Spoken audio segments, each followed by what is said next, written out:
Mais alors, ça veut dire qu'il faut le refaire régulièrement. Et le problème, c'est que quand on commence, c'est peut-être difficile. Enfin, on s'accepte plus quand le truc a disparu, quoi. Oui, c'est ça. Alors effectivement, alors pour vous, j'imagine que c'est une manne, mais je sais pas si c'est. C'est une drogue. Oui, voilà. Non, on peut pas parler de drogue, mais disons que c'est vrai que quand on commence, c'est vrai que il faut dire que l'effet est tellement magique quelque part, c'est-à-dire que on fait l'injection et 10 minutes plus tard, il y a le changement, et donc c'est vrai qu'il y a cet effet magique qui fait que on a envie de continuer. Et puis aujourd'hui, il y a des petits bleus quand même. Il peut y avoir des tout petits bleus pendant 2-3 jours quand même.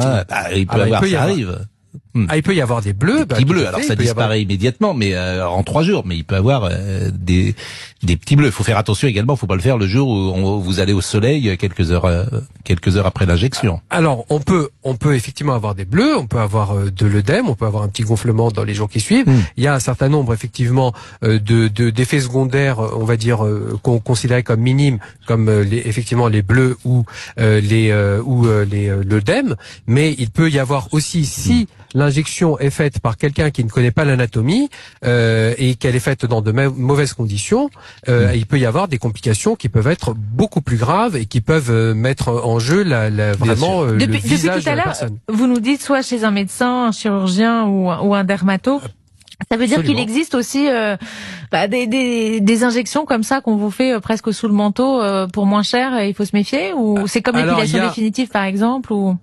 Alors il y a un énorme sujet de santé publique actuellement sur les injections illégales, c'est-à-dire que normalement ces injections ne doivent être faites que par, je répète, un chirurgien esthétique, un dermatologue ou un médecin esthétique formé aux injections. Et il y a aujourd'hui sur les réseaux sociaux pléthore d'offres d'injections illégales qui sont faites par des gens qui n'ont aucune connaissance de l'anatomie, des vaisseaux, des nerfs, des artères qu'il y a dans le visage, ni des complications qui peuvent survenir si on bouche ces vaisseaux, et ça peut être des particuliers, ça peut être des esthéticiennes, ça peut être des infirmières, et il y en a plusieurs qui ont été arrêtés, qui sont en détention provisoire ou en garde à vue. Le faire. Alors on a parlé du visage, absolument, mais j'ai entendu qu'il y avait une demande pour d'autres parties du corps, et pour notamment, oui, alors les fesses, et même le pénis des hommes.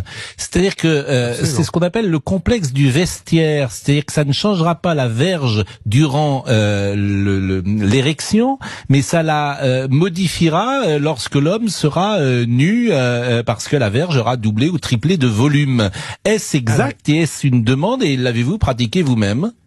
Exactement. Alors il y a donc il y a les fesses et il y a effectivement les injections d'acide hyaluronique dans le pénis. Effectivement, ce qu'on appelle la pénoplastie médicale. Et effectivement, j'en pratique. Je fais des